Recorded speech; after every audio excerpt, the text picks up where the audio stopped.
Some new breaking details about the timeline in the impeachment inquiry. Congressman Eliot Engel saying today closed-door depositions will wrap up this week and then transcripts will be released. And Congressman Himes saying today that he expects public hearings to begin sometime in the next 2 to 3 weeks. Well, join me now to discuss it all, Congressman Steve Cohen from Tennessee. He serves on the House Judiciary Committee. Always good to see you. Here we go. So about those public hearings, my friend, how do you expect this new phase of open hearings to change the perceptions around impeachment? I think it'll get people to understand all the abuses of power that Trump is engaged in and how he has subverted the Constitution by conditioning foreign aid to help an ally, Ukraine, defend itself from the attacks and aggression in its own country from Russia that the Congress has appropriated, that he used as a way to try to get them to get political information on Joe Biden. That's a violation of the Constitution, a betrayal of his oath and a betrayal of the Constitution. And I think people will see it close up. They'll hear it. They'll hear it from Colonel Vindman, who's a decorated hero.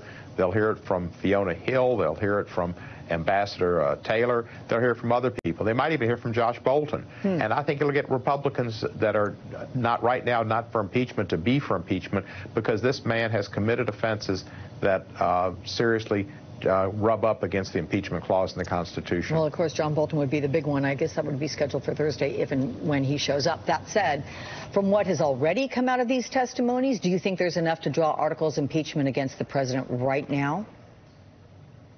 Well, I'm on the Judiciary Committee, and we will take the information that we're given, and to try to be as impartial as possible, I'm supposed to say I have to wait till the material comes before us. But the truth of the matter is, Alex, there's been impeachable offenses since about the first 6 months this man came in office.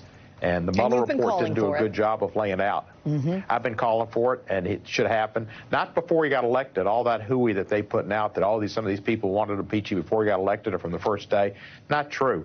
Not true. But when he started doing some of the acts of obstruction of Congress and obstruction of the Mueller report, which is obstruction of justice, and later was obstruction of Congress and abuse of power, it became evident this man has no controls on him whatsoever. He's just like an uncontrollable kid who you got to somehow put in time out. What are you thinking? One article? Multiple articles of impeachment? We'll have to see what we get and what the leadership kind of wants. The ball's pretty much in Nancy's court, and Nancy Pelosi's done a fabulous job. But I think there's no question abuse of power will be an article, and what will go into that. It may contain several different elements. Obstruction of Congress probably will be one of them as well. And it's possible we'll get to obstruction of justice in the Mueller report, but no more than 3, but that's sufficient. The emoluments clause would be another, but I don't think we're going to go there. Okay. Let's take a listen to what Nancy Pelosi said on Friday about the scope of this inquiry. Here it is. There were 11 obstruction of justice provisions in the Mueller report. Perhaps some of them will be part of this, but again, that will be part of the inquiry to see where we go. So you mentioned those possibilities, maybe as many as 3, not including emoluments. But would you prefer the investigation focus solely on Ukraine, or do you think it needs to be broadened to the Mueller report? You know, I think the Mueller report showed obstruction of justice. There were 10, Nancy says 11, there may have been 11 instances cited. Most experts agree that 5 were just all the elements were there without question. Some say 7, but I'd say you go down to your basic 5. You'd like to have McGahn testify. That's in court right now. And if McGahn would testify, he testified to the Mueller, and he should testify to us. And that's pretty clear from what the courts have been ruling, that all these defenses that Trump had put up are from people that are taking their pre-LSAT, not even their LSATs, and certainly not their bar exams.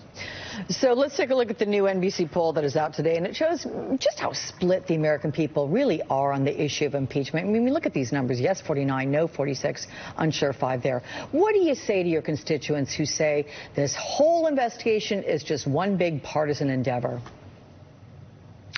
Well, for most people who say that, they've been watching Fox News too much. Anybody that watches Fox News watches it too much.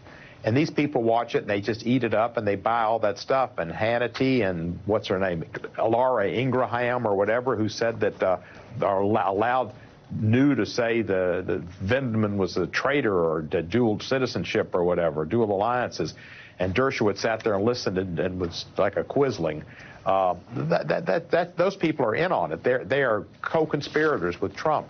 That's what's wrong right now with our nation. We've got such a technology that their people are siloed, and they're siloed with Fox, and they only get the Trump reports, and they get people on there that have their futures tied to Trump. And then in life, you got Amazon, and people don't get out and communicate as much anymore on Main Street and see people in shops and get out and fraternize. People are getting their packages delivered by mail. So society's getting too separated for people to come together, and we are separated tremendously. I just feel sorry for the people that are supporting Trump so much, the evangelicals that tell me. I get emails from people telling me God ordained that he be president. He is doing God's work, that he's accepted Jesus Christ and trying to follow his path. I think, wow, these people are deluded. He doesn't have any 2 Corinthians. He has no clue. He can't quote his favorite Bible passage. He doesn't know the 23rd Psalm. He doesn't know the New Testament from the Old Testament. And yet they think that he's somehow ordained by God. Look, we're out of time, but I just want you to reiterate one more time. You think next week is when we will begin seeing these public hearings? I mean, is that when you expect them to happen?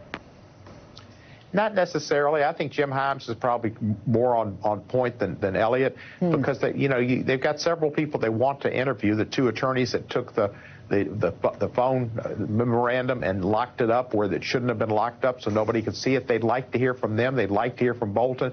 It depends how many more witnesses Adam can get in. I think the vote that last week showed that we're going to be fair with the Republicans. We're giving the Republicans much more than the minority had in either the Clinton or the Nixon investigations. And the fact that all but 2 Democrats were there show how good a job Nancy Pelosi has done in getting the votes together and how she's been effective in framing the message, and she's just been spectacular. Okay. Congressman Steve Cohen, you're always spectacular with us. How about that? Thank you so much. Good to see you. You're nice, Alex. It's big night here. Memphis won over SMU. We had game day, ESPN game day, and the Nationals won. All is good in my world. That means you broke SMU's undefeated record. They're not happy about that. That's right. Yeah. Don't know mess these with things. Memphis. Well, okay. I'll you talk do. to you. You do. Thank you so much. Thank you, Alex. Well,